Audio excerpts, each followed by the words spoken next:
The trend continues, doesn't it? Another loss. So the trend continues. Derek King cannot get a winning streak, losing or winning. Hawks lose 6-2 to the New York Rangers. And thankfully, we don't have to play it again. That's all I can say from this one. As they scored in the first minute of this one, it got bad from the get-go. Because once again, in the first minute, Artemi Panarin proves that he literally has everyone on it, all eyes on him. Two Hawks defenders decide to take him, which leaves a wide open Jacob Trouba, who then puts it past Fleury naturally, and it's 1-0, just like that. Thankfully, less than a minute later, Dominik Kubalik wins a face-off, and then it goes back to Erik Gustafsson, who basically shoots from the blue line and scores. Erik Gustafsson gets his first of the season. It's 1-1. That one goes on the stat sheet as unassisted, as the Rangers tried to clear, but it went right to the stick of Gustafsson, and then he fired it past Georgiev. And the Hawks actually rebounded early in the game. And then, soon after, with about 7 minutes gone in the first period, another face-off goal. Dylan Strome wins the face-off. DeBrincat has a shot blocked, but guess who's right there to pick up the loose puck and throw it back on net? It's Kirby Dach, and it beats Georgiev. And Kirby Dach scores. That's his fourth of the season. Strome gets a point, and DeBrincat gets another assist. DeBrincat's now starting all of a sudden getting assists now. I don't know what's going on with him. He's just all of a sudden starting to rack up assists.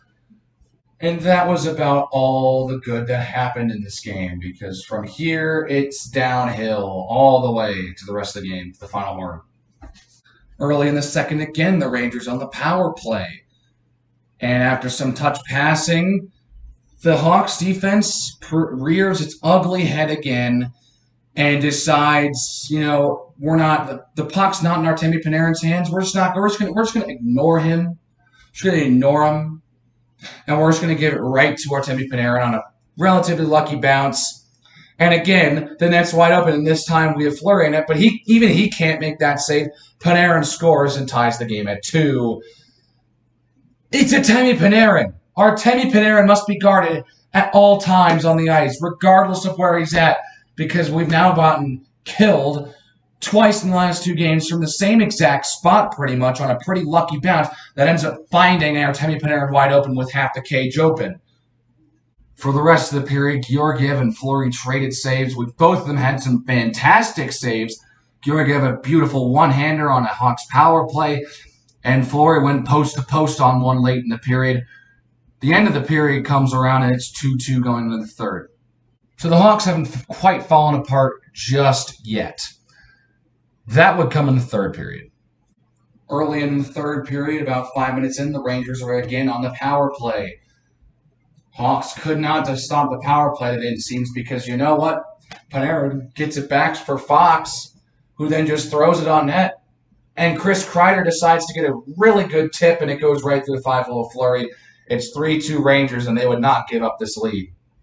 Now, with under 10 minutes to go, the Hawks let the Rangers come right into their zone, and a puck finds Adam Fox open, who then just finds Kevin Rooney right there, and he rips it right past Fleury, and it's 4-2 with under 10 minutes to go. I said this in the last game against the Rangers. Hawks cannot score with under 10 minutes to go. Down, especially down. They're not going to win this game, and they didn't. And because after this, they ended up putting up an empty netter in, and then even with Fleury back in, the Rangers found a way to score yet another goal to make it a 4-goal loss, and it becomes a blowout at that point. The team just didn't look good. They fell apart here in the third period, especially late in the game when they tried to, somehow to try and tie the game. Let up 2 pity goals at the end of the game to give the Rangers 6 goals on the night. I don't know, man. That was a bad game. That was just a bad game. That one is one you kind of want to forget. But the good news is that the Hawks don't have to play the Rangers at all for the rest of the season. That's good news. And you know what our next opponent is? The Montreal Canadiens, who are having a terrible season. A terrible season. I mean terrible. Both them and the Islanders have been squandering expectations. They have been below expectations all season and way below. Their expectations were up here. They're currently like down here. They're both doing really bad. They're not living up to expectations. And I'm hoping the Hawks can get another road win here. And, well, if Derek King's win-loss philosophy continues to work, it's exactly what the Hawks are going to do. They're going to win this game against Montreal and give Marc-Andre Fleury his 500th career win. He got his 499th against the Islanders. Has a chance for 500 against the Canadiens.